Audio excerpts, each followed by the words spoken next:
So today we are going to start our second lecture on the chapter number 1, meaning and objective of accounting, and today we will discuss the characteristics of accounting and the objective of accounting in this lecture. So let's just start with the first topic, that is characteristics of accounting. In characteristics of accounting, the first point is accounting is an art as well as science. अब accounting जो है वो art भी है और ये science भी है. किस तरह से?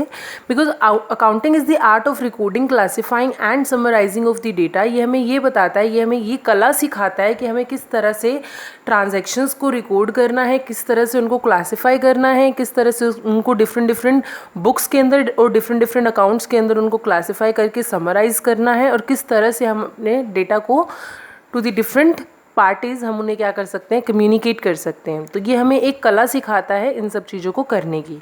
And accounting is the organised body of knowledge, so it is also science. It means कि अकाउंटिंग जो है उसके अंदर कुछ सर्टेन रूल्स एंड रेगुलेशंस हैं, कुछ प्रिंसिपल्स हैं जिनको फॉलो करके ही हम अपनी ट्रांजैक्शंस को रिकॉर्ड कर सकते हैं. इसलिए जो हमारी अकाउंटेंसिंग होती है, अकाउंटिंग होती है, वो क्या होती है, हमारी साइंस भी होती है. इसलिए हम क्या बोलते हैं कि accounting is art as well as science. Second is record of the financial transaction. As in accounts, only those transactions are recorded which are of the financial nature. जो कि financial nature की हैं, सिर्फ वही transactions को हम क्या करते हैं, अपने accounts के अंदर record करते हैं.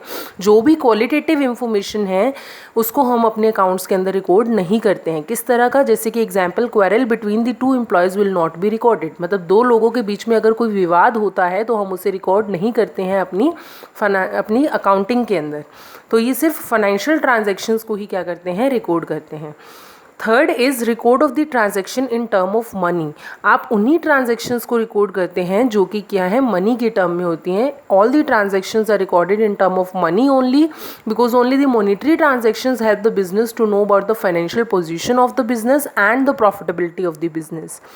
हम मॉनिटरी ट्रांजेक्शन्स को इसलिए रिकॉर्ड करते हैं अपने अकाउंट्स के अंदर क्योंकि उसी से ही एक बिजनेसमैन पता लगा सकता है कि उसको कितने का प्रॉफिट और कितने का लॉस हुआ है. अगर हम कोई मॉनिटरी ट्रांजैक्शन को रिकॉर्ड नहीं करते हैं तो हमारे पास कुछ फिगर्स नहीं होंगी जिससे हम ये पता नहीं लगा सकते कि हमारे बिजनेस के अंदर कितना प्रॉफिट हो रहा है या हमें कितना लॉस हो रहा है. तो इसलिए हमें सारी की सारी ट्रांजेक्शन्स को हम मॉनिटरी फॉर्म के अंदर ही, मॉनिटरी टर्म्स के अंदर ही क्या करते हैं, उसे रिकॉर्ड करते हैं. For example, Sita bought a car of ₹2 lakh. अब एक कार की जो वैल्यू है वो 2 लाख की है. जब ये 2 लाख की वैल्यू हमें पता चलती है और उसी को ही हम क्या करते हैं, रिकॉर्ड करते हैं इन आवर बुक्स. तो ये मॉनेटरी वैल्यू किसी भी ट्रांजैक्शंस की हमें पता होना बहुत ज़्यादा ज़रूरी है.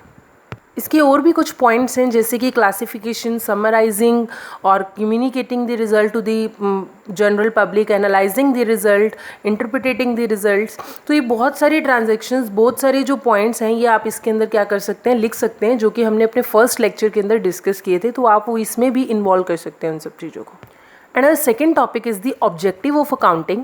ऑब्जेक्टिव ऑफ अकाउंटिंग के अंदर जो हमारा फर्स्ट पॉइंट है, it is about to keep the systematic record of the business transactions. As we record all the transactions day to day in our accounting, in our books of accounts, so ये एक systematic record maintain करने के लिए हमें help करता है accounting. So this is the objective of the accounting, that it helps to keep the systematic record of the business transactions. कि business से रिलेटेड जितनी भी ट्रांजैक्शंस हैं उनका आप सिस्टमेटिकली इन ऑर्डर के अंदर उसको क्या कर सकते हैं, आप उसका रिकॉर्ड रख सकते हैं. Second is to calculate the profit and loss. It helps to calculate the profit and loss because according to the transactions you maintain the final accounts of the business like trading and profit and loss account, जिससे आपको ये पता चलता है कि आपके business के अंदर नेट प्रॉफिट आपका कितना हुआ है, कि आपने जितना पैसा लगाया उस पैसे को लगाने के बाद आपका प्रॉफिट कितना है और कितना लॉस है. तो ये आपको कैलकुलेट करने में हेल्प करता है उस प्रॉफिट और लॉस को. Third point is to know the exact reason leading to the net profit and loss. अभी आपको ये भी पता लगाने में हेल्प करता है कि अगर आपको नेट प्रॉफिट हो रहा है तो उसके पीछे क्या रीज़न है, कौन सी ऐसी पॉलिसीज़ हैं जो कि बिजनेस ने मतलब कि फॉलो की थी जिसकी वजह से उन्हें इतना प्रॉफिट अर्न हुआ, या कौन सी ऐसी मिस्टेक्स हैं या कौन सी ऐसी इश्यूज़ हैं जो कि जिसकी वजह से उनको क्या हो रही है, लॉस हो रहा है, जिनकी वजह से उनकी जो बिज़नेस है उसके अंदर कुछ वीक पॉइंट आ रहे हैं. ये लूप्स फाइंड आउट करने में आपको हेल्प करते हैं. To assess the financial position of the business, ये आपके बिजनेस की फाइनेंशियल पोजीशन को जानने में हेल्प करता है कि आपका जो बिजनेस है वो हेल्दी पोजीशन पे है या अनहेल्दी पोजीशन पे है। If you are earning the profit और आपका ईयर टू ईयर जो आपका प्रॉफिट है वो मतलब कि बढ़ता जा रहा है, अगर वो इंक्रीज़ होता जा रहा है, इट मीन्स आपकी फाइनेंशियल पोजीशन क्या है, हेल्दी है। If it is decreasing day by day, if it is decreasing year two year, it means your companies financial position is unhealthy. Fifth point is to ascertain the progress of the business from year to year, मतलब एक साल से दूसरे साल तक आपकी जो progress है वो कितनी हो रही है बिज़नेस की। बिज़नेस अगर 2000 बात करें कि अगर 2015 और 2016 की, तो 2015 के अंदर आपकी बिज़नेस की पोजीशन कितनी थी और 2016 के अंदर उसकी पोजीशन कैसी हो गई है, इस चीज़ को जानने के लिए, ये प्रोग्रेस को जानने के लिए कि ईयर टू ईयर आपका जो बिज़नेस है वो कितना प्रोग्रेशन कर रहा है, ये जानने के लिए क्या करते हैं, आपकी अकाउंटिंग जो है वो आपकी हेल्प करती है।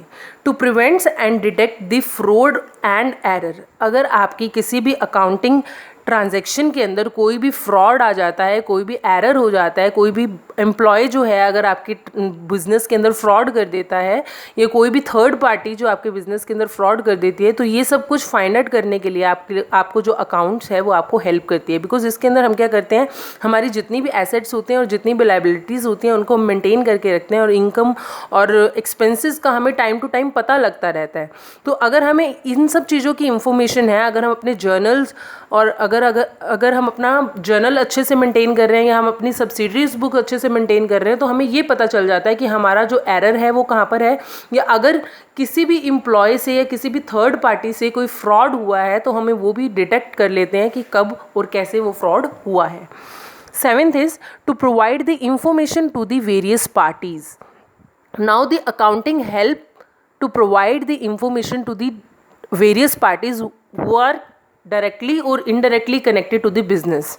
तो ये उनको एक इन्फॉर्मेशन प्रोवाइड करने में हेल्प करता है related to the business, that our business is growing और नॉट, और इन फ्यूचर ये ग्रो करेगा या नहीं करेगा, if it is earning the profit और लॉस। तो ये सब कुछ जानने में आपको जो अकाउंट्स है वो हेल्प करता है। तो ये हैं इसके ऑब्जेक्टिव्स ऑफ अकाउंटिंग। एंड आज हमने 2 टॉपिक कवर किए हैं, the first one is the characteristics and the second one is the objective of accounting. Thank you so much.